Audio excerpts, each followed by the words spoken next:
कहानी सिर्फ शब्दों का मेल नहीं होती, यह भावनाओं, संघर्ष और सच्चाई का आईना होती है। आज हम लेकर आए हैं हिंदी साहित्य के महान कथाकार मुंशी प्रेमचंद की एक ऐसी कहानी जो दिल को छू जाए।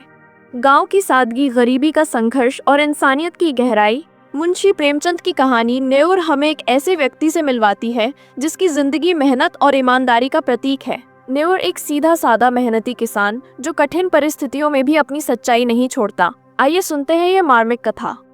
आकाश में चांदी के पहाड़ भाग रहे थे, टकरा रहे थे, गले मिल रहे थे, जैसे सूर्य में एक संग्राम छिड़ा हुआ हो। कभी छाया हो जाती थी, कभी तेज धूप चमक उठती थी। बरसात के दिन थे, उमस हो रही थी, हवा बंद हो गई थी। गांव के बाहर कई मजदूर एक खेत की मेड़ बांध रहे थे। नंगे बदन, पसीने में तरकचनी कसे हुए, सबके सब फावड़े से मिट्टी खोदकर मेड़ पर रखते जाते थे। पानी से मिट्टी नरम हो गई थी। तभी गोबर ने अपनी कानी आंख मटकाकर कहा, अब तो हाथ नहीं चलता भाई, गोला भी छूट गया होगा, चबेना कर ले। नेउर ने हंसकर कहा, ये मेड़ तो पूरी कर लो, फिर चबेना कर लेना, मैं तो तुमसे पहले आया।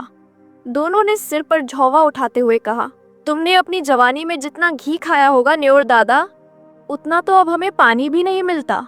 नेउर छोटे डील का गठीला, काला, फुर्तीला आदमी था। उम्र 50 से ऊपर थी, मगर अच्छे अच्छे नौजवान उसके बराबर मेहनत ना कर सकते थे। अभी 2-3 साल पहले तक कुश्ती लड़ता था, जब से गाय मर गई, कुश्ती लड़ना छोड़ दिया था।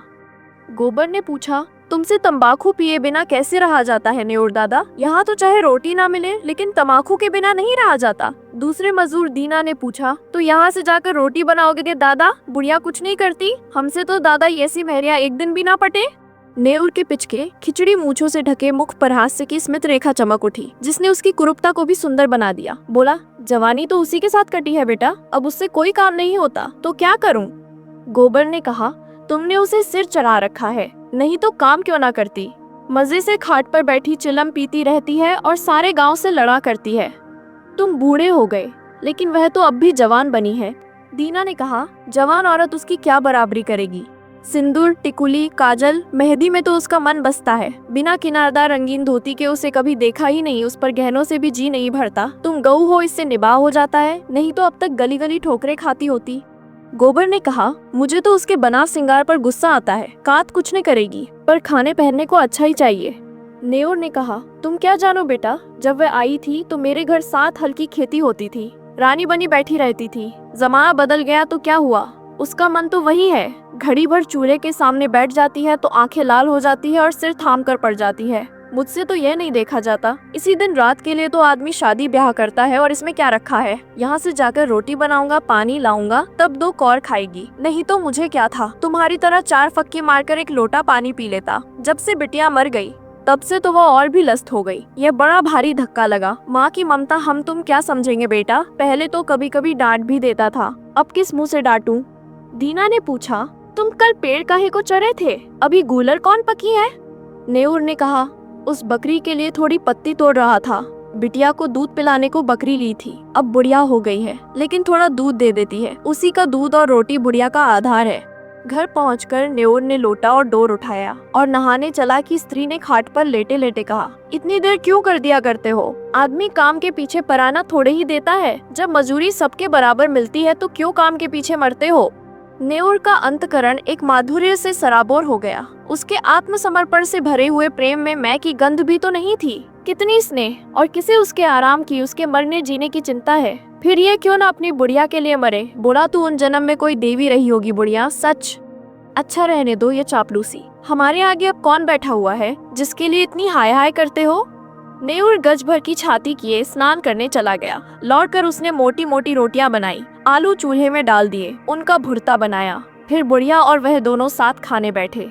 बुढ़िया ने कहा, मेरी जात से तुम्हें कोई सुख न मिला। पड़े पड़े खाती हूँ और तुम्हें तंग करती हूँ, और इससे तो कहीं अच्छा था कि भगवान मुझे उठा लेते। भगवान आएंगे तो मैं कहूँगा पहले मुझे ले चलो, तब इस सूनी झोपड़ी में कौन रहेगा? बुढ़िया बोली, तुम ना रहोगे तो मेरी क्या दशा होगी? यह सोचकर मेरी आंखों में अंधेरा आ जाता है। मैंने कोई बड़ा पुण्य किया था कि तुम्हें पाया, किसी और के साथ मेरा भला क्या निभाव होता?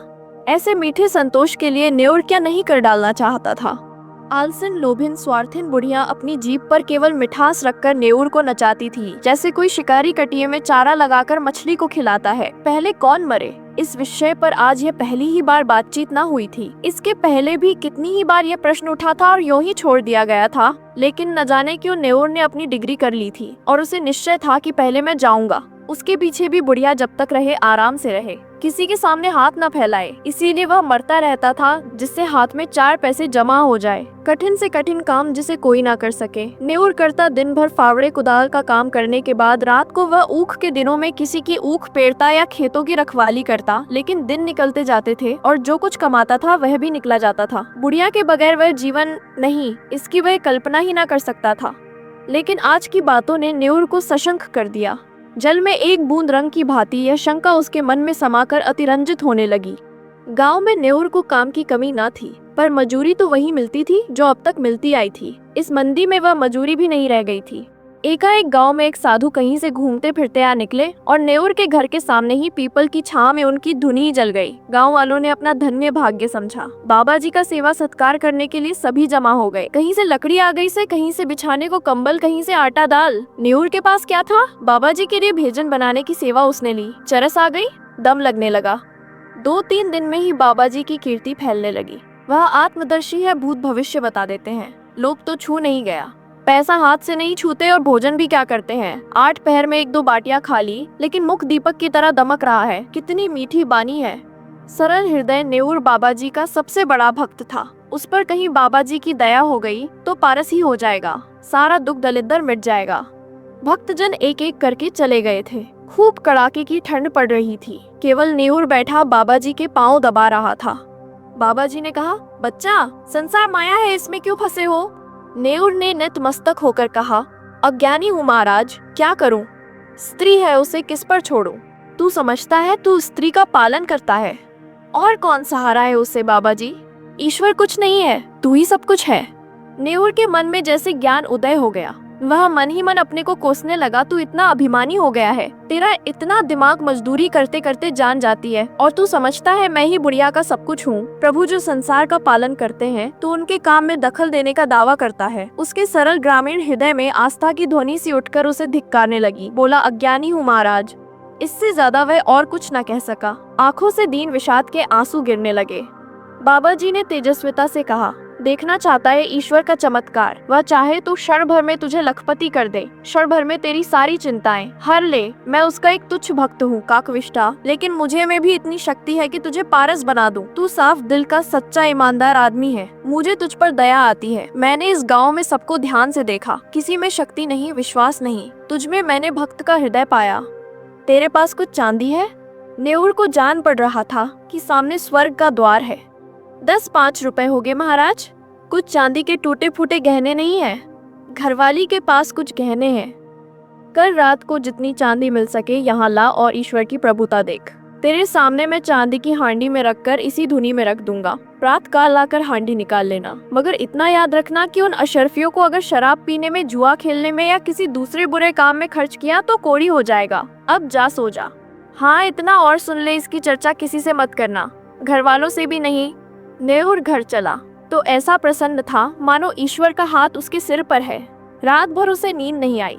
सवेरे उसने कई आदमियों से 2-2, 4-4 रुपए उधार लेकर 50 रुपए जोड़े। लोग उसका विश्वास करते थे, कभी किसी का पैसा भी न दबाता था। वादे का पक्का, नियत का साफ। रुपए मिलने में दिक्कत न हुई। 25 रुपए उसके पास थे। बुढ़िया से गहने कैसे ले? चाल चली, तेरे गहने बहुत मैले हो गए हैं, खटाई से साफ कर ले। रात भर खटाई में रहने से नए हो जाएंगे। बुढ़िया चकमे में आ गई। हांडी में खटाई डालकर गहने भिगो दिए, और जब रात को वह सो गई तो नेउर ने रुपए भी उसी हांडी में डाल दिए और बाबा जी के पास पहुंचा। बाबा जी ने कुछ मंत्र पढ़ा, हांडी को धूनी की राख में रखा और नेउर को आशीर्वाद देकर विदा किया।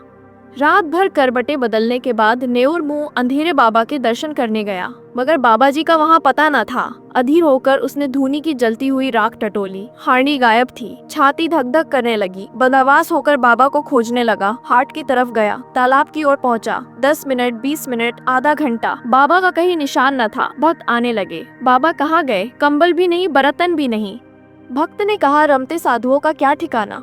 आज यहाँ कल वहाँ एक जगह रहे तो साधु कैसे?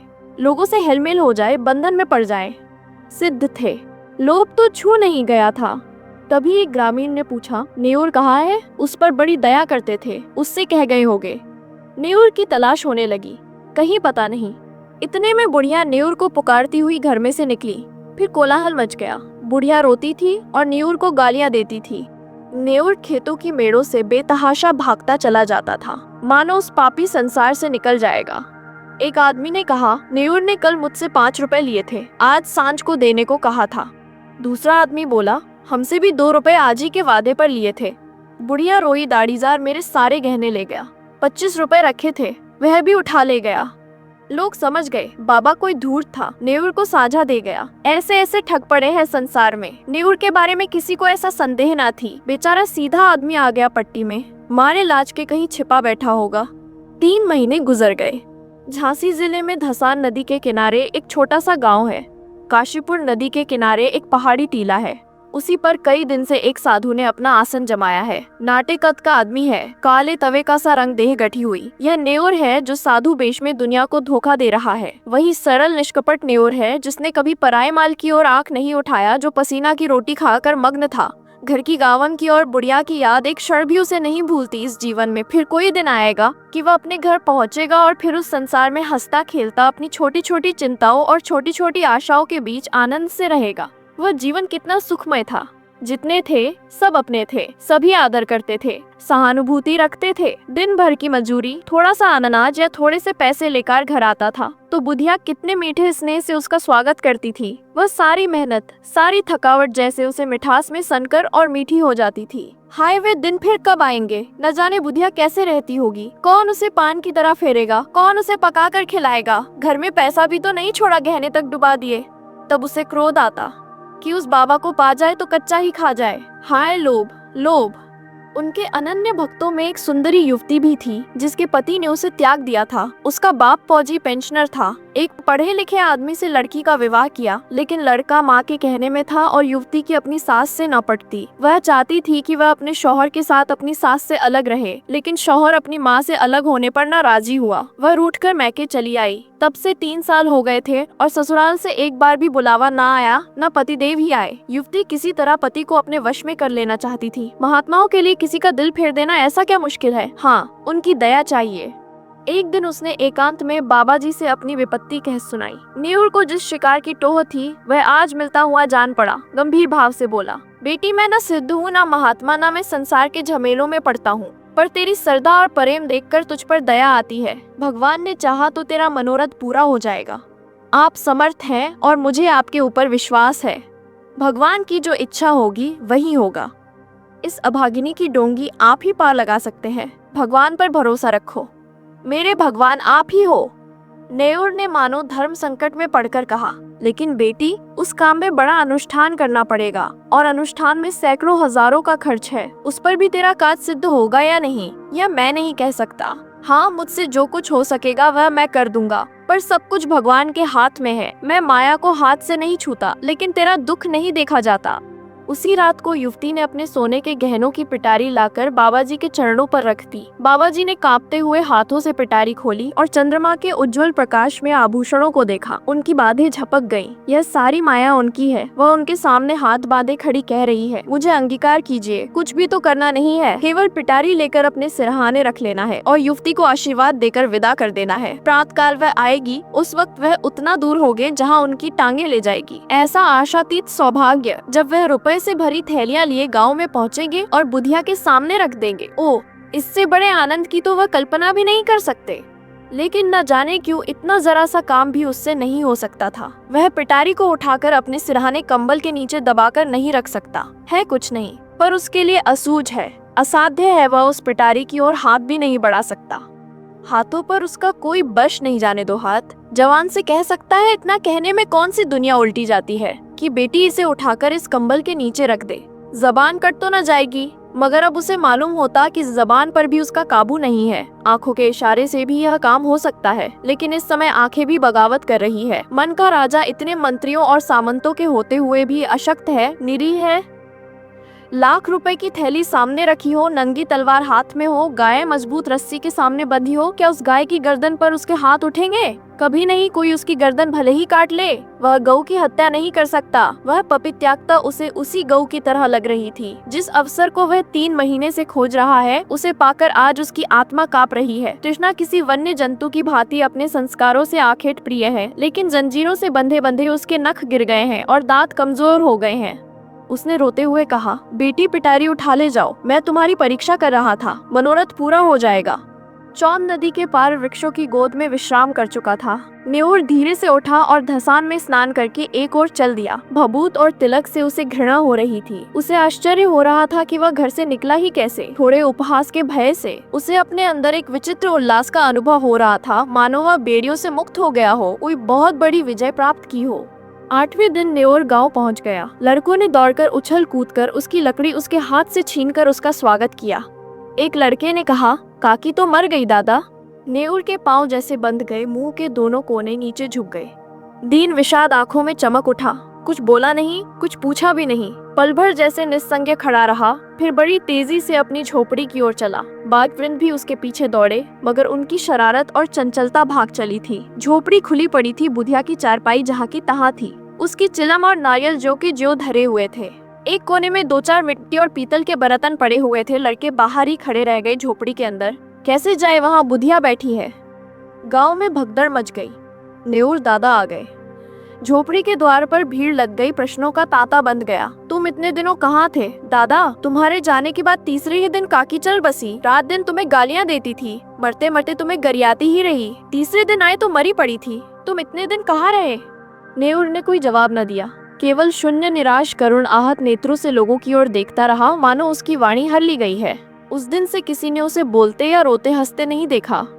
गांव से आध मील पर पक्की सड़क है, अच्छी आमदरफत है। नेऊर बड़े सबेरे जाकर सड़क के किनारे एक पेड़ के नीचे बैठ जाता है। किसी से कुछ मांगता नहीं, पर राहगीर कुछ न कुछ दे ही देते हैं, चबेना, अनाज और पैसे। संध्या समय वह अपनी झोपड़ी में आ जाता है, चिराग जलाता है, भोजन बनाता है, खाता है और उसी खाट पर पड़ा रहता है। उसके जीवन में जो एक संचालक शक्ति थी, वह लुप्त हो गई है। वह अब केवल जीवधारी है। कितनी गहरी मनोव्यथा है। गांव में प्लेग आया। लोग घर छोड़ छोड़कर भागने लगे। नेऊर को अब किसी की परवाह न थी, न किसी को उससे भय था, न प्रेम। सारा गांव भाग गया। नेऊर ने अपनी झोपड़ी न छोड़ी। तब होली आई, सबने खुशियां मनाई। नेऊर अपनी झोपड़ी से न निकला और आज भी वह उसी पेड़ के नीचे सड़क के किनारे उसी तरह मौन बैठा हुआ नजर आता है, निश्चेष्ट, निर्जीव। दोस्तों, आपको ये कहानी कैसी लगी नीचे कमेंट करके जरूर बताइए। वीडियो पसंद आए तो लाइक करें, चैनल को सब्सक्राइब करें और अपने दोस्तों के साथ शेयर करना ना भूलें। धन्यवाद।